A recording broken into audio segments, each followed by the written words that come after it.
En esta ocasión estaremos haciendo solo un repaso general de tres tópicos que son, diríamos, punta de lanza en la teología de la última generación. Este tema, como ya dije también anteriormente, es difícil abordarlo en totalidad. De hecho, el libro que preparé originalmente es donde yo trato de manera amplia cada uno de los argumentos fundamentales de la teología de la última generación. Y ustedes dirán, ¿qué es la teología de la última generación? Pues bien, yo personalmente la he definido como un sistema de creencia, porque me he dado cuenta que es muy abarcante, que implica muchos elementos teológicos, doctrinales, y que están proyectados, analizados, enseñados a través de una fraseología netamente adventista, entiéndase expiación final, perfección de carácter, humanidad de Cristo, reconciliación final, crisis final, vindicación, guardar a la perfección la ley de Dios, y así un sinnúmero de frases, expresiones.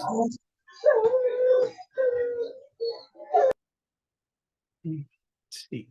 Ah, recuerden algo, mis queridos hermanos.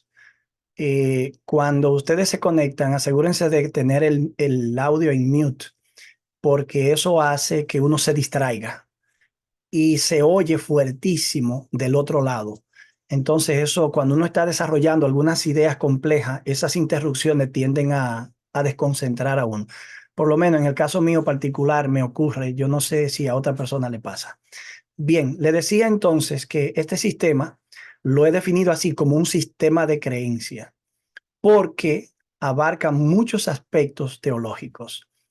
Eh, yo creo que el problema fundamental con este sistema de creencias no está en lo que intenta enseñar, sino en la forma que reinterpreta algunas verdades escatológicas que son adventistas. Cuando hablamos de la última crisis, ¿cómo debemos entenderla? ¿Cuál es la naturaleza de la crisis? Cuando el pueblo de Dios obedece los mandamientos de Dios, ¿cuál es el objetivo de esa obediencia? Si el pueblo de Dios ha de vindicar o no a Dios, eso no deberíamos discutirlo. Siempre Dios será vindicado por su pueblo. Pero ¿cuál es el significado que a esa vindicación se le está dando? Cuando hablamos que Cristo tomó la naturaleza humana caída, en caso de que lo creamos, los adventistas desde siempre han estado divididos, aunque podamos decir que desde el principio la iglesia enseñó eso. Es cierto, originalmente enseñó muchísimas cosas que hoy no cree, pero independientemente que lo creamos o no, eso significa que ¿cuál es el objetivo que hay detrás de esa enseñanza? Enfatizar a Cristo tanto como modelo y ejemplo no erosiona otras cosas. Si yo necesito a Jesús en mi naturaleza porque yo entiendo que la salvación depende de mi imitación de Cristo, entonces yo creo que estoy pervirtiendo la razón por la que Cristo se hizo humano. Esa es una perspectiva muy personal, pero se la planteo para que ustedes vean que de pronto lo que parece como bonito, parece certero, termina teniendo implicaciones. La teología de la última generación va evolucionando a un nivel que yo me sorprendo. Y una de las cosas que a mí me sorprende es que hemos estado durante ya un par de años llamando la atención a ciertos elementos de esa teología y parece ser que están cayendo en oídos sordos. Los proponentes de este sistema teológico no son los únicos que leen la Biblia, no son los únicos que oran, no son los únicos que quieren entender la Biblia, tampoco son los únicos que leen el Espíritu de Profecía. Tampoco son los únicos que entienden a Elena de White en muchas de sus declaraciones. Por lo tanto, debemos estar abiertos para ponderar otras ideas que permitan un análisis más abierto, más amplio. Y otra cosa es que, en última instancia, cuando hablamos de una enseñanza en particular, es bueno saber que nosotros terminamos creyendo y enseñando, creyendo lo que queremos creer. Todos terminamos creyendo lo que queremos creer. El hecho es que a veces lo que necesitamos creer no es lo que queremos, es lo que necesitamos creer. Y yo creo que yo y ningún exponente de la teología de la última generación escapa a esa realidad. Aquí hay otra cosa. Ninguno de nosotros, por más experto que seamos en alguna materia, dominamos totalmente todo el espectro de teología. De manera que cuando pensamos en un tema particular, la primera actitud es la de estar abierto. Y yo creo que ya hemos estado haciendo suficientes ponderaciones como para que obtengan alguna respuesta. Sin embargo, a veces lo que obtenemos es, mientras uno predica un tema o hace una ponencia, es que hay personas que pegan 30, casi 50 citas de Elena de White mientras tú estás exponiendo. Y a mí eso me huele como a indisciplina. Y esto es prácticamente una corrección. ¿Por qué? Porque yo siento como exponente que no se me está escuchando. Y luego muchas de esas citas yo la podría tomar y explicarla en su contexto y nos daríamos cuenta sorpresivamente de que Elena de White quizás no está hablando de lo que la persona que está copiando y pegando la cita cree que ella está hablando. Ya en sus días, mucha gente usaba los escritos de Elena de White y en particular había un hombre que lo hacía de manera especial y acumulaba varios pasajes de la Biblia y muchas citas de Elena de White y ella le dijo, no haga eso. No haga eso porque de pronto parece que yo estoy diciendo lo que usted está enseñando y esa cita usted la está sacando fuera de contexto.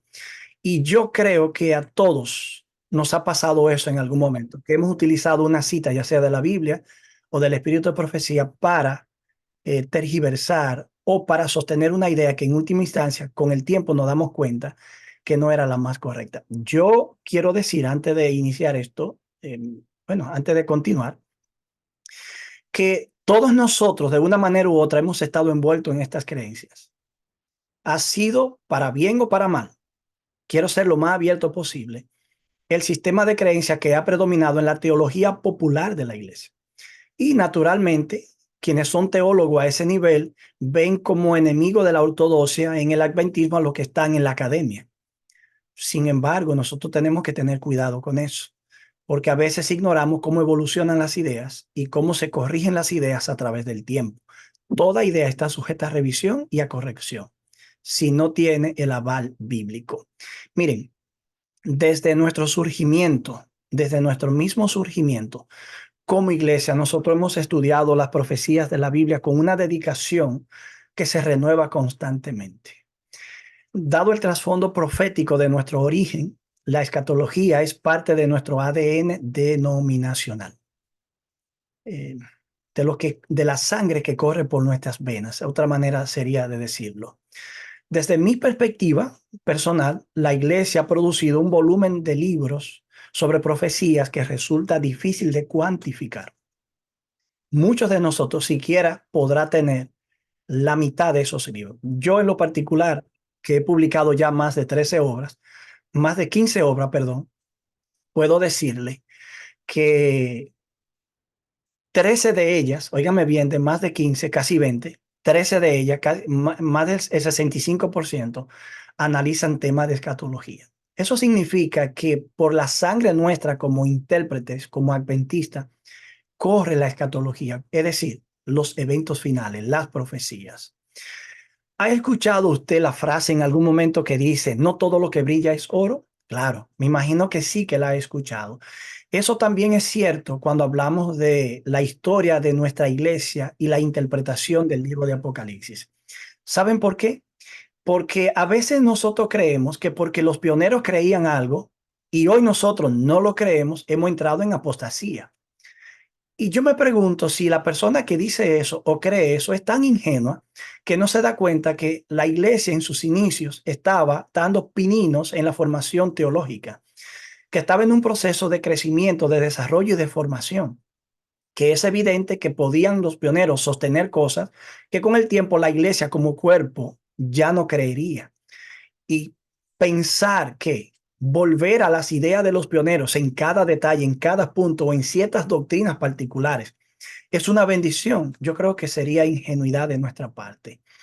Desconocer la forma en la que va evolucionando el entendimiento doctrinal, teológico y escatológico, entiéndase, los eventos del fin de nuestra iglesia, puede llevarnos a sostener un esquema interpretativo defectuoso. Si yo ignoro ese desarrollo, pues yo voy a cometer muchos errores porque posiblemente yo voy a estar creyendo hoy cosas que hace ya décadas se dejaron de creer. Es decir, oficialmente. Aquí quiero recomendar un libro en este punto. Me imagino que muchos de ustedes, entiendo que hay hermanos que son de Perú, están familiarizados con Gluder Quispe, que de hecho ya no está viviendo allá, se radicó aquí en Estados Unidos, me parece por el área sur. Nosotros estamos en el norte. Este libro fue publicado de manera resumida, el Apocalipsis en el Adventismo, recuento histórico de su interpretación. Gluder Quispe hace allí una exposición de 3 etapas que se han producido dentro de la Iglesia Adventista en la historia de la interpretación. La primera es como un enfoque bíblico histórico, se acudía a la Biblia y a la historia solamente. Luego el enfoque bíblico teológico, se trató de ver a Cristo en la centralidad del mensaje y la importancia teológica de los mensajes. Y luego el aspecto bíblico exegético, donde se ha pasado a una etapa en la que la exégesis ha venido a explicar mejor algunas cosas que nosotros no pudimos ver en el pasado. Eso no quiere decir que la primera etapa era perfecta, ni la segunda ni la tercera, ninguna lo son. Pero yo en lo particular creo que en términos de estudio y de entendimiento teológico, la iglesia adventista está en su mejor momento. Óigame bien, eso suena paradójico. El problema lo tenemos nosotros, fuera de los libros y las doctrinas que la iglesia entiende. La iglesia no es perfecta, pueden haber cosas que estén mal, pero yo le aseguro a ustedes que la iglesia como cuerpo tiene menos problemas teológicos que nosotros de manera individual, porque sobre el cuerpo pesa la experiencia y los años de estudio y el consejo de un grupo de individuos. En el caso tuyo y en el caso mío, ese peso no está a mi favor, porque yo nací ayer, entré ayer a la iglesia y apenas he leído 2 o 3 libros. Pero la iglesia tiene toda una vida ya existiendo y desarrollando teología. Esos 3 enfoques están allí. El primer enfoque fue dominado por Urias Smith, el segundo por eh, Urias Smith, me parece, y Maxwell, el segundo por Hans Rondel y el tercero dominado específicamente por Jean Paulin.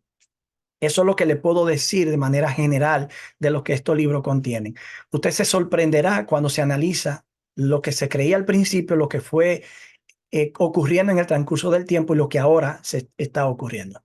Tenemos desafíos en cada etapa y los actuales a veces no son ni siquiera de conocimiento de la gente. Hay otro aspecto aquí. Este libro está de manera más completa en este tomo en inglés, porque es una tesis doctoral que este señor hizo para plantear estos conceptos. El librito de la izquierda, el que es en rojo en español, sencillamente es un resumen de esas ideas. Vamos a afirmar categóricamente algunas cosas ahora. Eso fue una recomendación sana para que ustedes puedan leer ese libro y se orienten un poco respecto a algunas cosas que de pronto parece ser que muchos ignoramos. Yo creo que nosotros podemos reafirmar categóricamente que Apocalipsis describe un escenario de eventos finales que está en general correctamente comprendido en la iglesia. Yo creo que todos sabemos cuál es la naturaleza de la crisis final, cuáles son las potencias opositoras y qué ocurrirá en su debido momento. También está claro una cosa, Dios tiene, no es que va a tener, sino que Dios ya tiene un pueblo remanente que proclama el mensaje de los 3 ángeles y es leal a los mandamientos de Dios. Ya en sus días, Elena de White, dando opinión a la iglesia, decía que Dios tenía un pueblo que exponía el evangelio y la ley. Y ese mensaje desafía al mundo religioso. No es que Dios tendrá un pueblo remanente que guardará los mandamientos. Dios tendrá un pueblo en el tiempo del fin como lo tiene ahora. Que será más comprometido, sí, porque será la etapa de cierre y el compromiso es total allí. Pero no es que Dios tendrá, sino que Dios tiene un pueblo que proclama ese mensaje. Hay que entender que lo que muchos entienden por el mensaje de los 3 ángeles es una cosa, mientras que otros podemos entender algo ligeramente distinto. Incluso en cuanto a la metodología de enseñar esos tópicos, también podemos variar, pero en definitiva, en el fondo creemos lo mismo. La crisis final es otro punto que podemos afirmar categóricamente, es de naturaleza anti-ley y anti-sábado. Choca con la ley de Dios y de manera particular con un mandamiento, el 4.º mandamiento.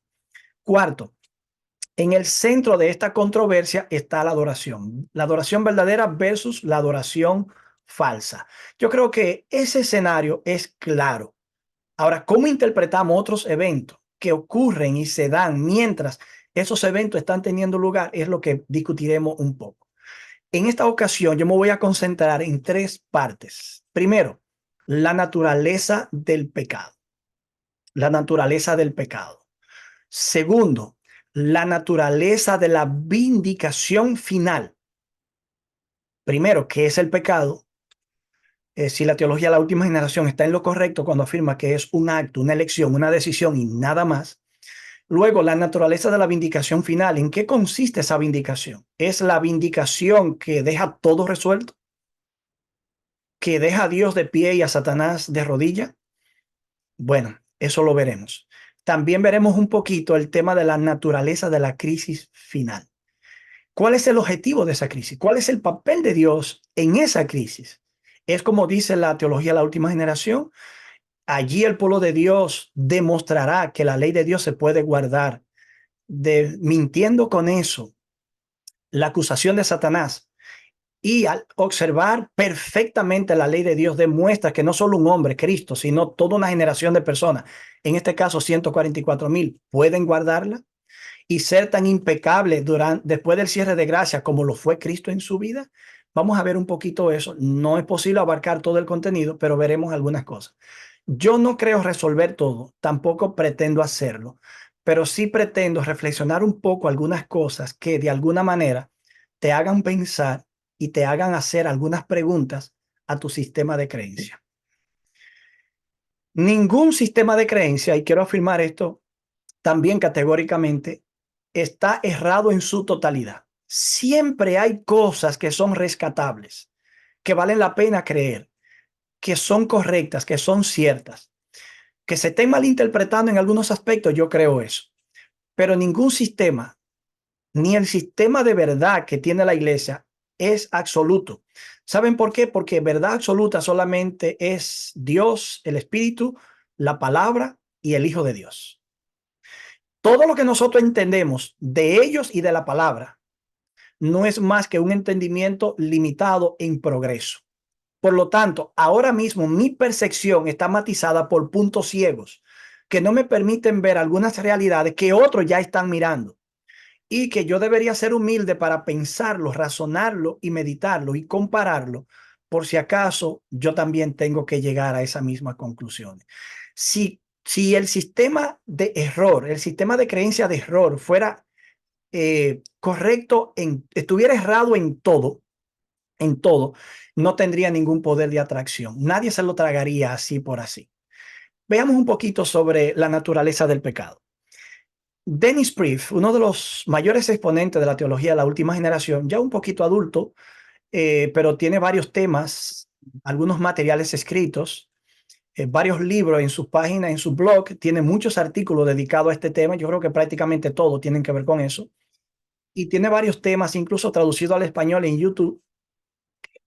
Queriendo o no queriendo, tuvimos que escuchar detenidamente para poder hacer un esfuerzo por entender, ser justo en el entendimiento. Pues miren, él dice en este librito, Cara a cara con el verdadero evangelio, página 48, pecado es escoger separarnos de Dios al poner el yo primero. Es la decisión de acariciar lo malo. Es la decisión de permanecer ignorante de la voluntad de Dios.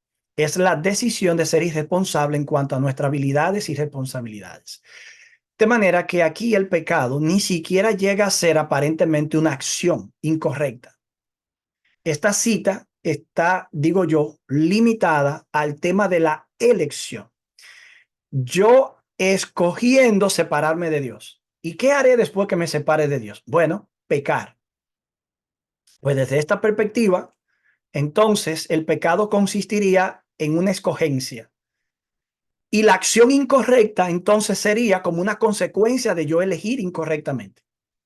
Sería también una decisión de acariciar lo malo. Lo malo está ahí, yo estoy siendo tentado, yo no lo estoy acariciando, pero de pronto decido acariciarlo. Pero si ustedes notan bien, aquí como que se retrotrae un poco el asunto, porque antes de yo tocar lo malo, tuve que elegir hacerlo. Y toda esa dinámica está involucrada en el tema del pecado. Lo que yo no creo es que el pecado esté limitado solo a eso, porque hay para mí abundante evidencia en la Biblia y en el espíritu de profecía para creer una versión más completa. No descartar esto, sino tomarlo como, solo como una parte del todo. Miren, en las escrituras descubrimos lo siguiente. Las criaturas perfectas que no tienen naturaleza humana caída, como los ángeles que no tienen una naturaleza espiritual corrompida, ni como Adán y Eva cuando fueron creados, que tenían una naturaleza humana pura donde el pecado no estaba presente como principio de rebelión. Resulta que es un misterio explicar cómo seres así pecaron. En el caso nuestro, eso no es un misterio porque eso es lo que yo soy, un pecador. Y si no soy pecador porque he elegido hacerlo, aún antes de elegirlo, tengo una naturaleza defectuosa. Por lo tanto, lo más normal es que yo peque. Estoy tratando de ser lo más abierto posible en el enfoque. Pero cuando hablamos de criaturas perfectas, yo creo que el pecado se torna más enigmático. Y ya sabemos que el Espíritu de Profecía dice que es un misterio que no puede ser explicado y que si pudiera darse una razón, dejaría de hacer pecado. Pero aquí hay algo que yo quiero que ustedes vean. Ezequiel 28, verso 15 dice que Lucifer era perfecto en todos sus caminos desde el día en que fue creado hasta que se encontró en él la maldad. Si ustedes notan, aquí no parece ser que el pecado consiste solo en una decisión. Claro que él tomó una decisión, pero él no fue tentado desde su interior. No había nada dentro de él que le decía, toma esa decisión, toma la decisión, y si no la tomas, te vas a morir. No había una fuerza en su interior, porque él fue creado perfecto. Pero de pronto en él se encontró la maldad. Aquí parece ser que el pecado afectó a Satanás de tal manera que lo dejó en una condición en la que estaba habitado por el mal. De manera que pasa de un estado de perfección a un estado de maldad, a una condición de maldad. El verso 16 dice, a causa de la multitud de tus contratos, este es un término comercial que se utiliza en ese pasaje, que significa precisamente eso, contratos comerciales deshonestos. Es una manera metafórica de decir, no te manejaste bien. Usaste argumento y lo comercializaste de manera injusta, desleal. Y con ese trato se llenó su interior de violencia y pecó. Esto da la impresión de que Lucifer en algún momento de del inicio de su rebelión comunicaba cosas en las que él todavía estaba en un punto en el que podía retornar. De hecho, cuando tú lees Patriarcas y Profetas, te darás cuenta que a él en un punto se le mandó a decir con los ángeles, tú sabes que está equivocado. Noten, equivocado. Si pasas ese límite, no hay retorno. Y él precisamente siguió hacia adelante y pasó el límite. Por eso no pudo ser restituido a su posición.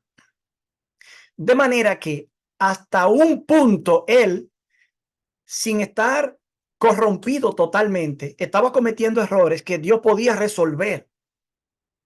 Pero llegó un momento que ya Dios le dijo, hasta ahí, tú sabes que está equivocado. Si pasas ese límite, no hay retorno.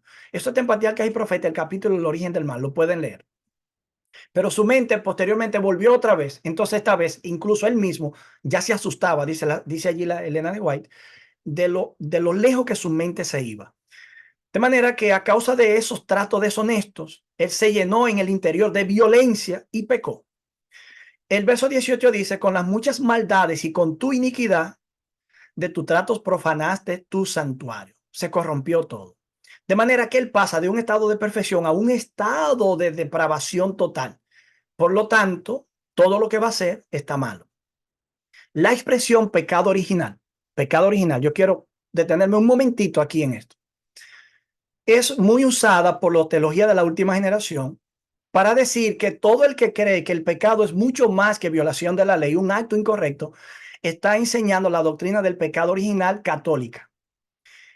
Y a mí eso no es que me da risa, a mí lo que me da es tristeza, porque esa declaración demuestra que se tiene una idea muy vaga de lo que es la doctrina del pecado original. Incluso ni siquiera se tiene un argumento fuerte, sólido, para rechazar la doctrina. Yo quiero explicar algo aquí brevemente. Cuando se habla de pecado original en la teología cristiana, se está haciendo referencia a los efectos del pecado de Adán sobre su posteridad.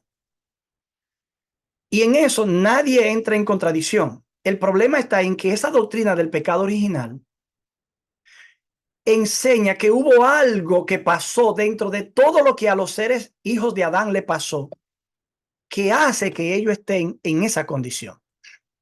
Miren, la doctrina del pecado original enseña estos cuatro aspectos que enseña que las personas nacen culpables, enseña que nacen condenados.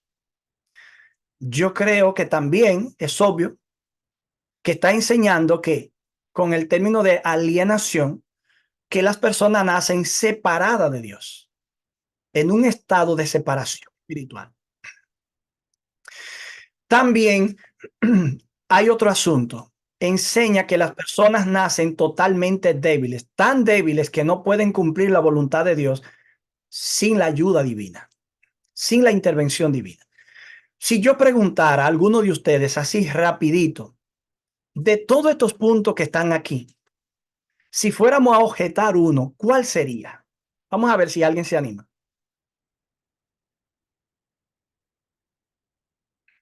Vamos a ver.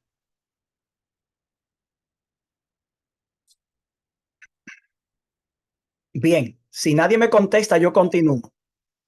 Solo quiero estar seguro que ustedes están siguiendo la exposición. Otra cosa es, voy a formular la pregunta de otra manera. Si fuéramos a sacar 3 puntos de esos como verdaderos y a rechazar uno, ¿cuáles serían esos 3? Piénsalo de otra manera ahora. Pues bien, mira, la doctrina del pecado original cree que las personas nacen condenadas. Yo creo eso. Miren por qué. Porque toda persona que nace en este mundo necesita un salvador. Si no naciera condenado, no necesitara un salvador. Y voy a hablar en sentido general. Yo no tengo tiempo ahora para justificar bíblicamente cada declaración que haga. Tercero, segundo, yo creo que toda persona que nace en este mundo nace alienada de Dios, nace separada de Dios. Si así no fuera, Dios no llamara a los seres humanos a reconciliarse con Él, que es el llamado fundamental del Evangelio. Reconciliados con Dios, reconciliados con Dios. Yo también creo que las personas nacen tan débiles que en esa debilidad son incapaces de encontrar el camino de regreso a Dios. Y aunque anhelen salir de aquí y de este mundo y una vida mejor, si Dios no les tiende la mano, ellos nunca serían fortalecidos para vencer y salir hacia adelante. Pablo dice que la intención de nuestra naturaleza en Romanos 8:7 es enemistad contra la ley. La fuerza de nuestra naturaleza es enemistad contra Dios. No se sujeta a la ley de Dios y tampoco puede. Es que no puede. Esa es la condición del ser humano. Ahora, cuando hablamos de la culpa, ya eso es otra cosa. Porque la culpa entraña una responsabilidad personal, una elección personal, que cuando yo rechazo el evangelio,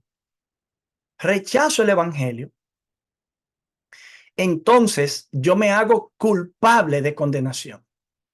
Yo no tengo tiempo para explicar todo aquí, pero de que todos los seres humanos nacen condenados con necesidad de un salvador, perdidos, en otra manera, es realmente así. De que nacen separados de Dios es como yo creo así. Le voy a dar a Bernardo una admisión más, porque como no para de caerse su llamada, no voy a poder seguir admitiéndolo. Bernardo, asegúrate de colocarte en un lugar donde tú tengas recepción, porque como te caes, se sale tanto la llamada y entras tanto, eh, tengo que, tenemos que estar continuamente. Asegúrate de moverte del lugar para que la recepción sea buena. Entonces, en cuanto a la doctrina del pecado original, yo creo que nosotros podemos aceptar sin problema, con apoyo bíblico, el 2, el 3 y el 4, esos 3 puntos, pero debemos rechazar el punto 1. Y ahí sí, yo creo que tenemos razón. Pero la teología de la última generación no ve eso así. Lo rechaza prácticamente casi todo. Entonces, limita el pecado a una acción y tiene algunas citas de Elena de White que son muy selectas. Por ejemplo, esta es una de ellas. La Review Herald del 3 de abril de 1888. Queremos comprender qué es el pecado. Y ella responde, es la transgresión de la ley. Y luego dice, es la única definición dada en las escrituras. Bueno, pues si esa es la única definición, Yo ni nadie, ningún teólogo, nadie, ni usted debería proponer otra cosa. Vamos a leer otra cita. En la Review Herald, 2 años después, el 15 de julio, ella dijo, cualquiera que comete pecado traspasa también la ley, ya que pecado es transgresión de la ley. Allí está la definición. Ella está citando 1 Juan 3:4. Y luego dice otra vez la frase exquisita. Esta es la única definición de pecado dada en las Santas Escrituras. Y debiéramos procurar entender qué es pecado, a fin de que algunos no se encuentren en oposición al Dios del cielo. Bien, si esta cita de Elena de White la tomamos como tal, entonces no podemos afirmar que el pecado incluye una condición del ser. En otras palabras, lo que yo soy por nacimiento, la condición en la que yo nazco de condenación, de separación, muerte espiritual, porque toda persona nace muerta espiritualmente, eso es otra, por eso tiene que nacer de nuevo. Si eso no es una condición y Elena de White lo ignoraba, nosotros tenemos serio problema con esta cita de Elena de White. Porque yo no puedo rechazar tantas evidencias bíblicas contundentes y reinterpretarla con algunas declaraciones de Elena de White. Bien, yo quiero llegar a otra cita aquí. Esta cita también dice lo mismo, pero añade algo que generalmente en la teología de la última generación, en todos los materiales que he consultado, que son muchos, y en todos los sermones que he escuchado, nadie usa esta cita. Bueno, voy a decir con la excepción de uno que la usó, pero para decir lo mismo, pero no se dio cuenta que la cita termina diciendo algo que contradice la conclusión. Miren, el conflicto de los siglos, en el capítulo que trata sobre el pecado, dice en la página 546, página 547, la única definición del pecado es la que da la palabra de Dios. El pecado es transgresión de la ley. Bien, esa es la única definición. Yo la estoy poniendo en negrita. Miren cómo ella sigue diciendo, punto y coma, noten. Es decir, ella va a continuar la definición y dice, es la manifestación exterior de un principio en pugna con la gran ley de amor, que es el fundamento del gobierno divino. Entonces, cuando Elena de White dice que la única definición de pecado es la que da la Biblia, es decir, el pecado es transgresión de la ley, es decir, es una acción incorrecta, va más allá de una decisión de pecar, es una acción de rebelión contra Dios que golpea a Dios en su cara porque está violentando la ley, que es un trasunto de su carácter. Ese es el pecado de rebelión. Ella sigue diciendo, ¿qué cosa es? La transgresión de la ley es, óigame bien, solamente, dice ella aquí, una manifestación exterior de un problema que hay dentro de nosotros. Ella está hablando de un principio en pugna con la gran ley de amor, que es el fundamento del gobierno divino. Miren, cuando leemos esto y lo meditamos, nos damos cuenta que Elena de White nunca enseñó que el pecado solo es una decisión y que el pecado es solo una acción incorrecta.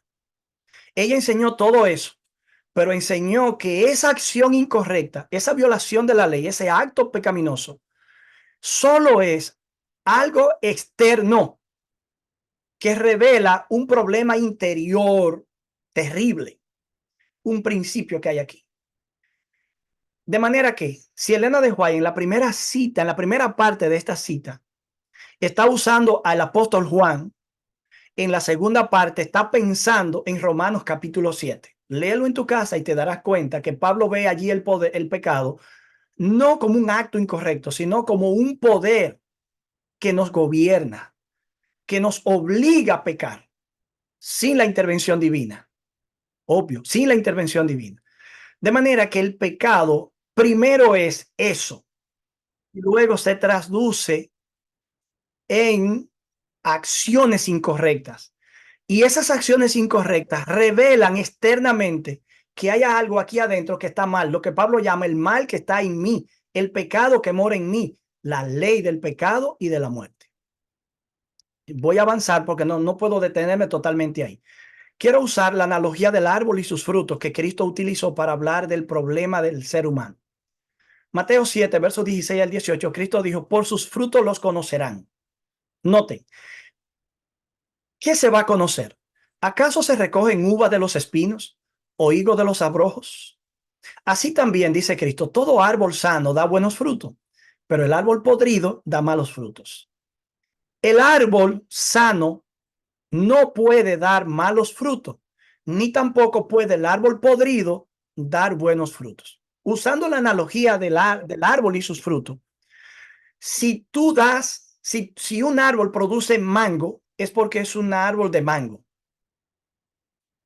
Si da higos, es porque es un árbol de higo. Si da naranjo, es porque es un árbol de naranja. De manera que el fruto sencillamente revela lo que el árbol es. Siguiendo la analogía, tus pecados, tus transgresiones a la ley sencillamente revelan el tipo de árbol que tú eres. De manera que las acciones incorrectas que tú cometes sencillamente revelan lo que tú eres por naturaleza. Pecador es el mejor término, pero es obvio que no somos tan tontos como para creer que si yo digo que un niño nace como un pecador, yo no estoy diciendo que él pecó en el vientre de la madre para nacer pecador o que es un pecador porque ya cometió actos erróneos. No, sencillamente es un término técnico que ubica a ese niño recién nacido, aunque sea bonito e inocente, en la fila de los que están muertos espiritualmente, en la fila de los que están separados de Dios, en la fila de los que están perdidos y en la fila de los que son tan débiles que nunca podrán llegar a Dios si Dios nos los rescata. De manera que yo creo que la teología de la última generación está confundiendo las cosas y tiene un entendimiento totalmente defectuoso de la doctrina del pecado. Y en mi libro yo le dediqué 3 capítulos a analizar ese asunto, no este breve comentario. Por eso el pecado va a llegar a su final como actos de rebelión. Cuando Dios establezca un cielo nuevo y una tierra nueva, jamás aparecerá otro acto de rebelión. Pero también será erradicado como principio de rebelión. Es decir, también la naturaleza humana como tal, amoral y que no puede pecar, solo es un instrumento de la ley del pecado, como puede ser un instrumento de la ley del espíritu de vida para hacer lo correcto. Esa naturaleza, que es un vehículo tanto para el bien como para el mal, tiene que ser glorificada y transformada. Miren cómo Pablo lo dijo. Esto digo, hermanos, que la carne y la sangre, obvio, la naturaleza humana corrupta en su estado caído, no puede heredar el reino de Dios, ni la corrupción hereda la incorrupción. Les digo un misterio, no todos moriremos, pero todos sí seremos transformados. Cuando Cristo venga, si tú estás en la tumba, Él te resucita, pero con una naturaleza como la de Adán en el principio. Y cuando tú estás vivo, si tú estás vivo, Cristo te va a tomar y va a glorificar tu naturaleza para que tu naturaleza humana sea como la del que resucitó. Por lo tanto, Cristo está poniéndole fin a la ley del pecado y de la muerte que utiliza esta naturaleza para pecar, para pecar. Aquí podemos conjeturar muchas cosas, pero aquí me parece que hay un punto claro. Mis actos de rebelión, mis actos de pecado sencillamente muestran un problema mayor. Si yo limito el pecado a una decisión y a una acción, estoy pasando por alto Romanos capítulo 7 completo y una declaración explícita de Elena de White que no se presta para confusión. Así que estamos listos entonces para pasar a la naturaleza de la vindicación final, que es la segunda parte de este tema. La palabra vindicación no es común en la Biblia, no es tan común, pero el tema sí lo es. En esos pasajes que estoy dejando allí para los interesados se menciona la vindicación. Y otra palabra equivalente a vindicación es justificación. Una persona que ha sido vindicada es una persona que ha sido justificada. Una persona justificada es una persona que ha sido vindicada. Entonces, aquí vuelve Dennis Brief y él dice lo siguiente: hay algo mucho más importante que tu salvación o la mía, o la salvación de todos los que viven en este pequeño planeta Tierra. Y él dice, y eso es la vindicación del carácter de Dios ante todo el universo. Yo creo que ninguno de nosotros tiene problema con esa cita. Ninguno tiene problema. Ahora, ¿cuándo el carácter de Dios fue vindicado? De manera que ya no hay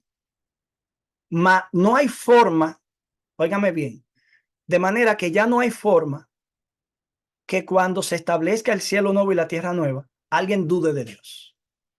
¿Dónde fue dada la vindicación que realmente deja de pie al trono de Dios por toda la eternidad, como siempre ha estado?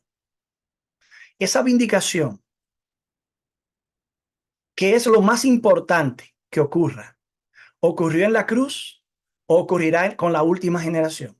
Vamos a seguir avanzando. La teología de la última generación dice, junto con Andreasen, que es no el padre, yo diría que es el hijo o el nieto, podemos llamarlo, el nieto o el hijo, vamos a llamarlo el hijo, porque el padre es Waggoner. Andreasen es el hijo y todos los que le siguen son nietos y bisnietos para seguir la analogía. Andreasen dijo algo parecido a Prief, porque Prief está siguiendo a Andreasen palabra por palabra aquí. Oigan lo que dijo Andreasen en el Santuario y su servicio, página 227. El asunto de mayor importancia en el universo no es la salvación de la raza humana, por importante que parezca. Lo más importante es que el nombre de Dios quede limpio de las falsas acusaciones hechas por Satanás. La controversia se está acercando a su fin. Dios está preparando a su pueblo para el último gran conflicto. Satanás se está preparando también. La crisis nos espera y se va a decidir en la vida del pueblo de Dios. Dios depende de nosotros como dependió de Job. ¿Está bien colocada su confianza? Es una pregunta que merece respuesta. La pregunta debe responderse positivamente, porque si no se responde positivamente, la confianza de Dios ha sido puesta en el objeto equivocado, es decir, su pueblo del tiempo del fin. Incluso lo que es más importante no ocurrirá. Por eso los exponentes de la teología de la última generación dicen que el gobierno de Dios está en riesgo y que ese riesgo tiene que ser eliminado. Y que cuando aparezca este pueblo de Dios, la controversia se va a decidir, mírenlo aquí, en la vida del pueblo de Dios. Bien, vamos a leer una cita de Elena de White que de pronto parece decir lo mismo, pero ustedes van a notar lo diferente que es. Patriarcas y Profetas, páginas 54 y 55. Pero el plan de redención tenía un propósito todavía más amplio y profundo que el de salvar al hombre. Hasta ahí, Prief, Andreasen y Elena de White están en lo correcto. Están en la misma idea, en el mismo asiento. Ahora, miren cómo ya sigue definiendo el asunto. No pasa al pueblo de Dios del tiempo del fin, pasa a Cristo después de decir eso. Es decir, no se va al futuro, sino al pasado. Dice, Cristo no vino a la tierra solo por este motivo. ¿Cuál motivo? El plan más amplio y profundo. ¿Cuál era? Vindicar a Dios. Dice, Cristo no vino meramente para que los habitantes de este pequeño mundo acatasen la ley de Dios como debe ser acatada. Algo que muchos enseñan. Para eso vino Cristo, para demostrar que podemos guardar la ley y que la podemos acatar. Ella incluso dice aquí que Cristo no vino solo para eso. Hay más. Dice, vino para vindicar el carácter de Dios ante todo el universo. Ahora, ¿lo hizo Cristo o no lo hizo? A este resultado del gran conflicto, a su influencia sobre los seres de otro mundo, es decir, con la muerte de Cristo tiene repercusiones cósmicas, así como sobre el hombre, se refirió Cristo cuando dijo, ahora es el juicio de este mundo, ahora el príncipe de este mundo será echado fuera, y si yo fuere levantado de la tierra, todos atraeré a mí mismo. Juan 12, 31 al 32. Es evidente que ella pasa de la declaración inicial al Calvario, mientras que Prief y Andreasen pasan de la declaración inicial, ¿saben a qué pasa? Al pueblo de Dios en el tiempo del fin. No podían estar en dos vías más contrarias. Ella sigue diciendo, el acto de Cristo de morir por la salvación del hombre no solo haría accesible el cielo para los hombres, sino que ante todo el universo justificaría a Dios y a su Hijo en su trato con la rebelión de Satanás. demostraría la perpetuidad de la ley de Dios y revelaría la naturaleza y las consecuencias del pecado. Yo voy a hacer una comparación aquí. Yo quiero que veamos esta comparación. Tengo a Andreasen en un lado, que es la misma idea de Denis Priest. Tengo a Elena de White del lado derecho. Vamos a ver si realmente lo que esta gente enseña es lo que leen en Elena de White. Y si no pueden encontrar esto en Elena de White, sencillamente estamos ante un problema serio. Porque esto está en Patriarcas y Profetas, ni siquiera en un manuscrito no publicado, ni siquiera en un libro en inglés, en un libro traducido al español que ha estado con nosotros toda la vida. Miren, Andreasen dijo, el asunto de mayor importancia en el universo no es la salvación de la raza humana. Bien, correcto.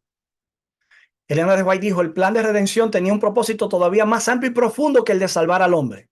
Bien, correcto. Hasta ahí todo está bien. Pero oigan ahora, lo más importante es que el nombre de Dios quede limpio de las falsas acusaciones hechas por Satanás. Bien, no hay problema. Eso está bien. Es necesario que el nombre de Dios sea limpiado, es decir, sea vindicado, que Dios sea justificado en su forma de ser. Pues miren, aquí dice la cita de Elena de White al lado, Cristo vino para vindicar el carácter de Dios ante el universo. Hasta ahí, ella y Andreasen están en lo correcto. Donde ocurre una bifurcación, para usar el título de un libro de un exponente de la teología de la última generación, Herbert Douglas, bifurcación. Miren, es aquí. ¿Dónde se resuelve el aspecto más importante del plan de la redención? Bueno, para Andreasen, miren dónde se resuelve. La crisis no se espera y se va a decidir en la vida del pueblo de Dios. Dios depende de nosotros como dependió de Job. Pues miren, Elena de White se queda en el Calvario y miren lo que dice. El acto de Cristo de morir por la salvación del hombre justificaría a Dios y a su Hijo en su trato con la rebelión de Satanás. Demostraría la perpetuidad de la ley de Dios y revelaría la naturaleza y la consecuencia del pecado. Se fueron por vías contrarias. Empezaron en el mismo punto y se bifurcaron en el kilómetro número 3, es decir, en la idea número 3. Mis hermanos, a mí me da la impresión de que la teología de la última generación no solo tiene un problema con la doctrina del pecado, tiene un problema con el tema de la vindicación. Y usted me dirá a mí, pero el pueblo de Dios no va a vindicar a Dios. Sí, lo va a vindicar. Como lo vindicó el pueblo de Israel en cada etapa que fue fiel. Como lo vindicaron los 7,000 hombres que no doblaron rodilla ante Baal en los tiempos de Elías. Como lo vindicó Daniel y sus hermanos en Babilonia. Como lo vindicó José en Egipto. Como lo vindicó Abraham en Canaán y la descendencia de Abraham. Como lo vindicó Cristo, que es la excepción, como la vindicaron, vamos a decirlo, los apóstoles en los días de Cristo, que es lo que quiero decir, al mantenerse firme. Como lo vindicaron cada remanente fiel en el transcurso de la historia mientras la iglesia se hundía en la apostasía teológica.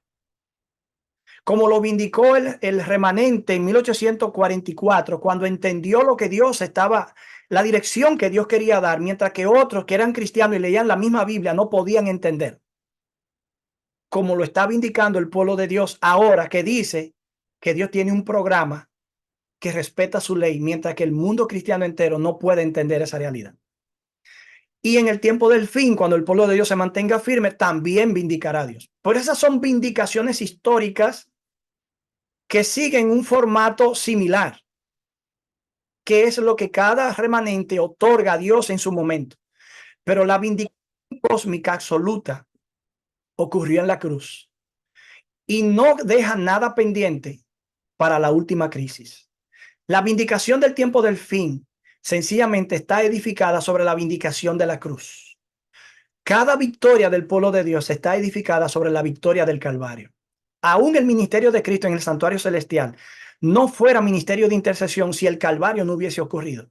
El ministerio de intercesión de Cristo, importante como es, relevante como es para el plan de la salvación, tanto como lo fue la cruz, se edifica sobre el logro y la victoria de la cruz.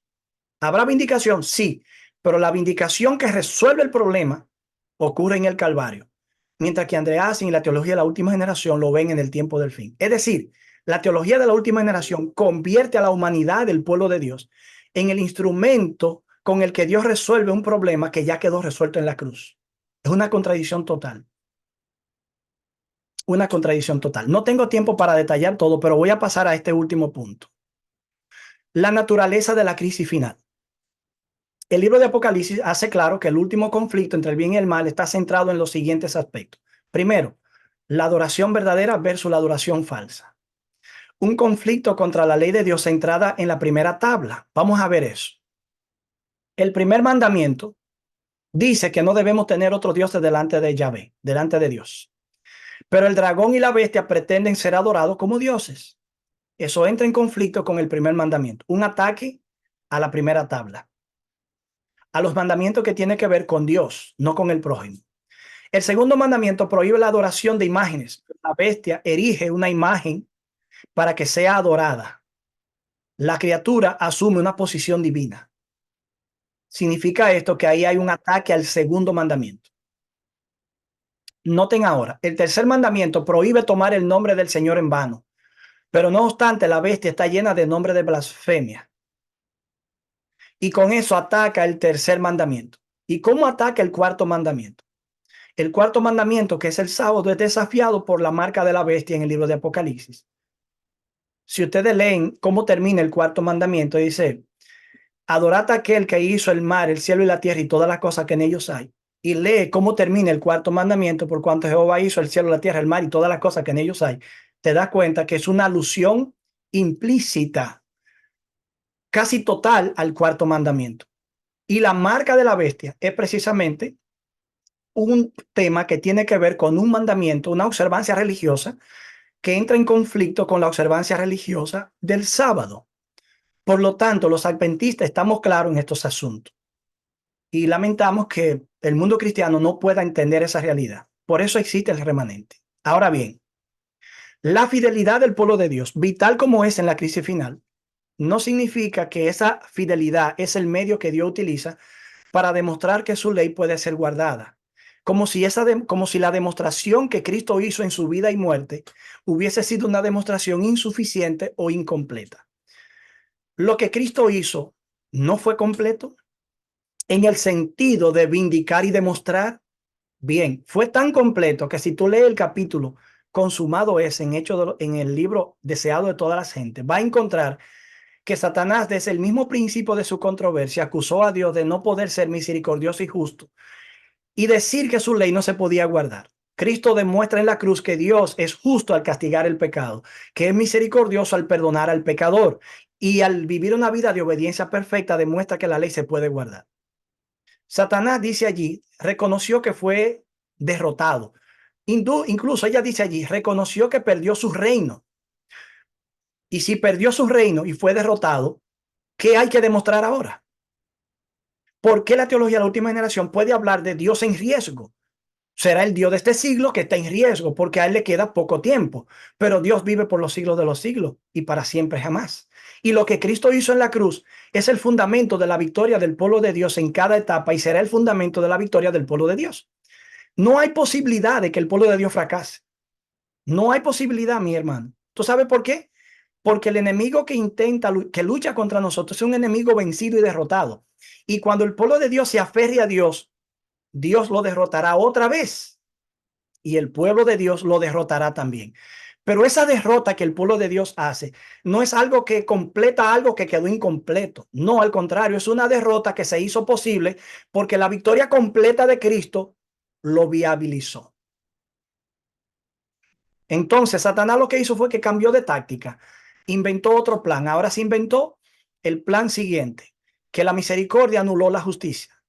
Y ella dice allí que para eso él no tiene que atacar toda la ley, solo ataca un mandamiento. Y ustedes saben cuál es el que está atacando, el cuarto. Por eso el tema de la marca de la bestia es tan importante en el Apocalipsis. Y es tan importante para la conflagración final y la confederación final de poderes opositores en el tiempo del fin. Aquí se está jugando, no lo que se está jugando mucho, pero no es posible que el pueblo de Dios fracase por una razón fundamental. Cristo venció y ellos van a vencer. ellos le han vencido, dice Apocalipsis 12:11, por la palabra de Dios y la sangre del Cordero. Así que la victoria de Cristo hace posible, a través de la intercesión de Cristo, la victoria del pueblo de Dios en el tiempo del fin. Y la obediencia del pueblo de Dios no es para demostrar que la ley puede ser guardada, porque eso fue lo que Cristo demostró. Un problema de fondo de la teología de la última generación es que enfatiza tanto lo que Dios hará por medio de su pueblo, que pasa por alto lo que Dios está haciendo en su pueblo. Esto es otro punto que yo he notado. ¿Qué yo quiero decir con esto? Hay una falla hermenéutica en el sistema de la teología de la última generación que no se justifica en una corriente teológica que depende tanto de los escritos de Elena de White, porque si usa tanto a Elena de White, ¿por qué ignora tanto a Elena de White? ¿Saben por qué? Porque todo sistema teológico que es defectuoso solo toma la cita de la Biblia y el Espíritu de profecía que le conviene y deja fuera todas las que podrían ayudarlo a ajustar el esquema. Pero para eso tiene que haber humildad y tiene que haber un sincero deseo de buscar la verdad. Compra la verdad y no la venda, búscala a cualquier precio. Miren, el conflicto de los siglos dice, Satanás no pudo encontrar nada en el Hijo de Dios que permitiese ganar la victoria. Cristo guardó los mandamientos de su Padre y no hubo en él ningún pecado de que Satanás pudiese sacar ventaja. Esta es la condición en la que deben encontrarse los que han de poder subsistir en el tiempo de angustia. ¿Cuál es el problema con la interpretación de esta cita en la teología de la última generación? Que la tira solamente del lado de la perfección de carácter, del elemento conductual de la fe. Y no se da cuenta que cuando esta cita se da, los problemas que el pueblo de Dios tiene, que son resueltos en el juicio investigador al terminar el juicio, ya están resueltos. De manera que después del cierre de gracia y de la terminación del juicio, el pueblo de Dios se mantiene firme como una roca. Por lo tanto, en ese sentido, está como Cristo. Está como Cristo estuvo, que siempre se mantuvo como una roca firme. Cuando el pueblo de Dios sea sellado, no es sellado para que demuestre algo. Yo le voy a explicar para qué es sellado ahora. Que esto es otra cosa que la teología de la última generación, yo no entiendo cómo no lo ha notado en el espíritu de profecía. Pues bien, serán sellados con algunos propósitos. ¿Serán impecables entonces los santos después del cierre de gracia? Bien. Esta es la idea que la teología de la última generación vende. Son impecables porque están demostrando que obedecen la ley y que no pueden pecar. Y con eso, Dios gana y Satanás pierde. Pero ese no es el punto allí. Ese no es el punto. Miren, hay dos crisis por la que el pueblo de Dios pasará antes de ser trasladado al reino de los cielos. Primero, una crisis antes del cierre de gracia. Y segundo, una crisis después del cierre de gracia. Voy a avanzar esto. Aún después de ser sellados, y esto es algo que muchos de nosotros ignoramos, después de ser sellado, aún después de ser sellado, los santos no estamos listos para el encuentro con Cristo. ¿Qué dirán ustedes? No, no están listos. Se lo voy a demostrar. Citas claras y explícitas. El cierre de gracia da inicio a lo que se conoce como la angustia de Jacob. ¿Cuál es el propósito de la angustia de Jacob? Bueno, la teología de la última generación dice que el pueblo de Dios demostrará que se puede vivir sin pecar, que la ley de Dios se puede guardar, con eso desmienten las acusaciones de Satanás, Dios queda vindicado, Satanás queda derrotado. Ahora Dios demostró que no solamente con un grupito puede hacerlo, sino con toda una generación de 144,000 santos. Miren, hermanos, eso suena bonito, pero eso es una falacia. La primera crisis del pueblo de Dios que ocurrirá antes del cierre de gracia tiene que ver con la imposición de la marca de la bestia, que viene como resultado de la formación de la imagen de la bestia. Una vez se forma la imagen de la bestia, entonces la imagen de la bestia, es decir, la forma de protestantismo apóstata del tiempo del fin, unido al poder civil, es lo que hace posible una implementación de un decreto, de una ley de observancia religiosa, que nosotros entendemos que es el domingo como día de reposo.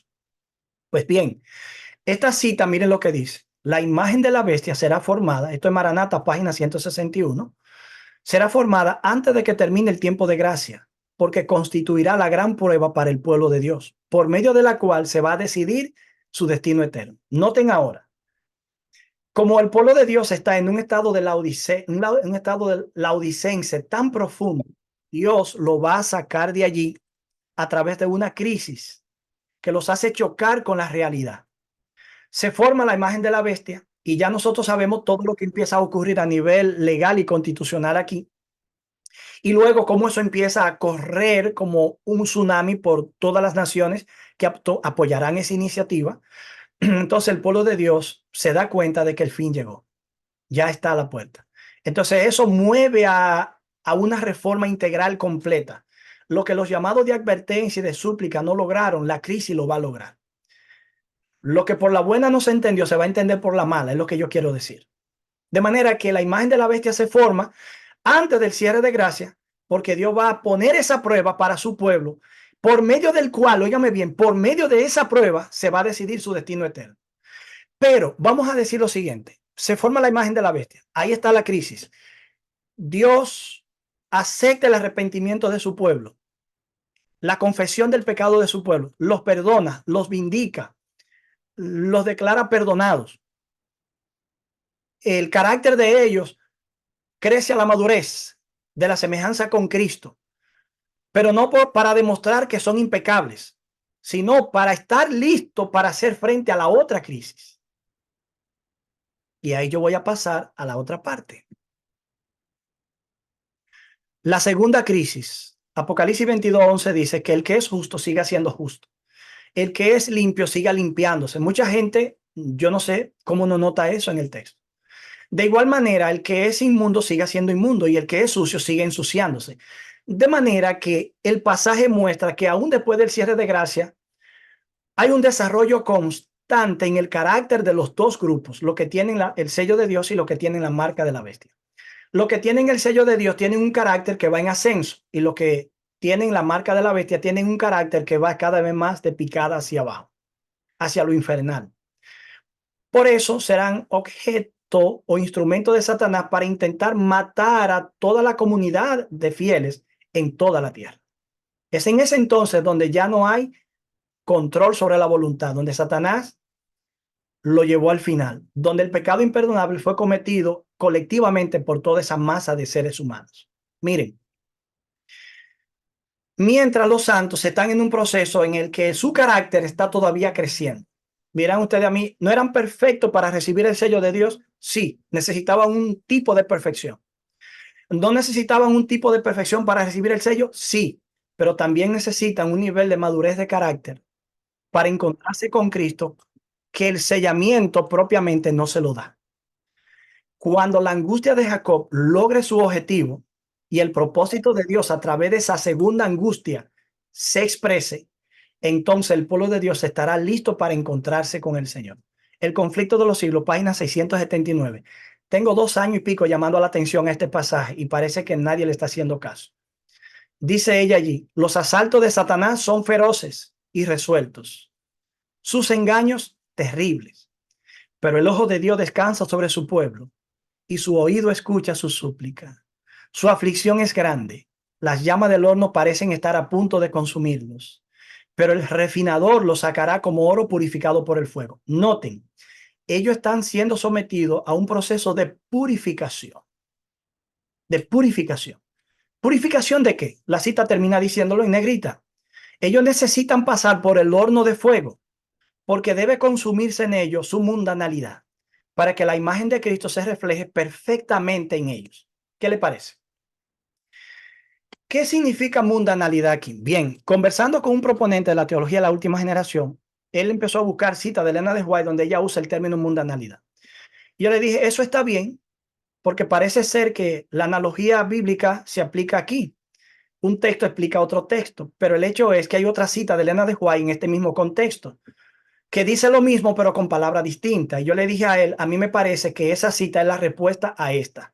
Si tú quieres entender qué significa mundanalidad en esta cita, tú tienes que leer esta otra. Y es la que yo voy a compartir con ustedes a continuación. Joya los testimonios, tomo 2, página 177. Miren cómo empieza diciendo, igualita que la otra. Los asaltos de Satanás son vigorosos, sus engaños terribles, pero el ojo del Señor está sobre sus hijos. Su aflicción es grande, las llamas del horno parecen estar a punto de consumirlos, pero Jesús los sacará como oro probado en el fuego. ¿Se dieron cuenta ella está hablando de lo mismo, está describiendo la misma experiencia del pueblo de Dios bajo el tiempo de la angustia de Jacob. Ahora, ella aquí no usa el término mundanalidad, ella utiliza otro término. Ella dice, su índole terrenal debe ser eliminada. Aquí dice, deben pasar por el fuego porque se debe consumir su mundanalidad. Pero aquí la mundanalidad es índole terrenal, que debe ser eliminada, aquí consumida. ¿Para qué? Para que, lo mismo que dice aquí, para que la imagen de Cristo se refleje perfectamente. ¿Para qué? Para que Cristo pueda reflejarse perfectamente. Deben vencer, ¿qué cosa? Aquí se explica lo que es la mundanalidad y lo que es la índole terrenal. La incredulidad, deben desarrollar la fe, la esperanza y la paciencia. ¿Qué le parece? Deben vencer la incredulidad y han de desarrollar bajo esa prueba un tipo de fe, de esperanza y de paciencia que hasta ese momento no habían desarrollado. Por eso yo digo que la crisis última no es solo una, son dos para el pueblo de Dios. Una antes del cierre de gracia, que lo prepara para recibir el sello y terminar con un registro limpio. Y ahí los problemas de pecado de actitud, de acciones, terminan. Pero entran a otra etapa en la que todavía Dios está haciendo algo en el carácter de ellos. Y eso que Dios está haciendo permitirá que ellos, cuando terminen esa prueba, Cristo se esté reflejando en ellos perfectamente. Así que todo lo que Elena de White llama perfecto, antes de esto, es una perfección más relativa que esta. Pero tampoco esta perfección es la perfección absoluta, porque solo Dios tiene esa perfección.